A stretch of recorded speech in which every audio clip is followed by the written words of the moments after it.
Assalamualaikum warahmatullahi wabarakatuh. Saya Teddy Anwar dari divisi Project. Pada uploadan video pembelajar kali ini saya akan membahas mengenai 9 cara investasi tanah kafling. Nah, berinvestasi tanah kafling memang merupakan suatu hal yang memerlukan suatu kehati-hatian karena kita harus jeli dalam melihat produk yang ditawarkan. Tidak perlu khawatir karena di sini saya akan memaparkan beberapa cara investasi tanah kafling yang terbaik. Yang pertama yaitu cari lokasi yang strategis dan ramai. Nah, ini merupakan langkah yang pertama untuk investasi tanah kafling yang strategis. Sebagai tambahan, lingkungan yang sudah hidup lebih memiliki nilai jika dibandingkan dengan lahan yang masih kosong. Keadaan yang ramai di suatu lingkungan dapat menjadi hal yang menjanjikan untuk investasi. Harga yang dimiliki oleh tanah dengan lokasi tersebut pun itu akan meningkat seiring berjalannya waktu.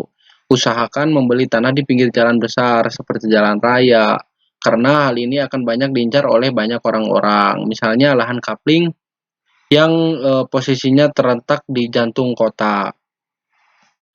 Bukan hanya yang letaknya yang strategis di pusat kota, tapi harganya pun cari sejangkau mungkin karena nanti akan mengalami peningkatan harga jual.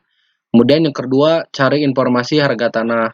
Setelah menemukan lokasi yang diminati, sebaiknya kita jangan terburu-buru untuk segera membeli. Cari tahu dulu informasi mengenai perbandingan harga tanah. Hal ini diperlukan agar kita dapat mendapatkan gambaran mengenai harga tanah di daerah tersebut, sehingga membelinya dengan harga yang terbaik. Yang ketiga, periksa surat serta dokumen. Nah, selanjutnya adalah melakukan periksaan mengenai sertifikat tanah. Jika masih berupa SHGB, tanyakan pada developer siapa yang harus menanggung biaya peningkatan hak menjadi sertifikat hak milik. Hal ini diperlukan dilakukan agar kita tidak perlu khawatir lagi dengan pengeluaran yang tidak terduga. Pastikan juga kalau surat legalitasnya dokumen lengkap sebelum kita memutuskan untuk membelinya. Kemudian yang keempat yaitu memperhatikan kondisi tanah.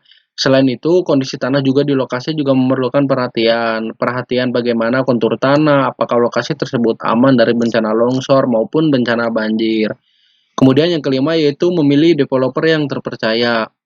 Pengembang yang baik tidak hanya berupaya untuk menjual produk, mereka juga berupaya untuk meningkatkan nilai dari produknya. Untuk itu, pilihlah tanah kapling dari developer yang baik dan terpercaya. Kemudian yang keenam yaitu memiliki fitur produk investasi tanah kapling. Dengan memilih produk investasi tanah kapling, kita sudah menetapkan mengenai tujuan yang diinginkan, yakni keuntungan. Kita dapat mengutarakan mengenai rencana investasi ini kepada pengembang saat hendak membeli tanah kapling.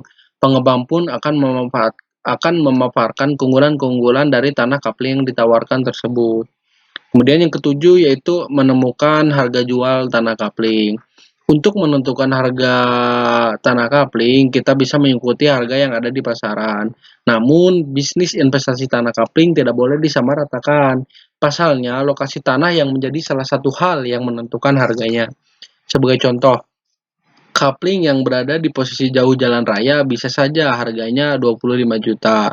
Sementara kapling yang berada di dekat jalan raya bisa dipatok dengan harga 50 juta sampai dengan 40 juta. Kemudian yang kedelapan, meningkatkan nilai tanah kapling.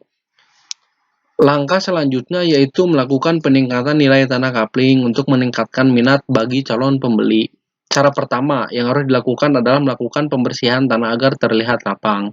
Ratakan jika lokasi tanah berbukit atau buat parit di kiri dan di kanan jalan kapling untuk menghindari genangan air jika turun hujan. Kemudian baru membuat tanda patok sesuai dengan ukuran yang telah direncanakan. Jika ada modal lebih, kita bisa melakukan pengerasan untuk jalan kapling agar mempercepat penjualan. Semakin cepat tanah kapling terjual, semakin cepat pula kita membangun tanah kapling baru sebagai lahan bisnis. Dan yang nomor 9, yang terakhir yaitu melakukan promosi tanah kapling. Setelah semua sudah siap, langkah terakhir adalah melakukan promosi. Kita bisa memanfaatkan media internet untuk mempromosikan bisnis ini. Selain itu, kita juga bisa menggunakan spanduk di beberapa titik jalan di pusat kota. Nah, berikut merupakan 9 cara investasi tanah kaplik yang bisa tergolong mudah serta menguntungkan. Semoga ini bisa bermanfaat bagi teman-teman yang ingin mencoba untuk investasi tanah kapling. Terima kasih. Wassalamualaikum warahmatullahi wabarakatuh.